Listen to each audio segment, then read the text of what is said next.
convert 25 microgram to milligram. So look, 25 microgram. To convert this milligram, we'll use this conversion equation.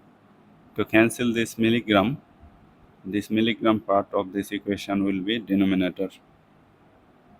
So that you can cancel. This part will be numerator. So we are getting 25 times 1, 25 divided by 1000.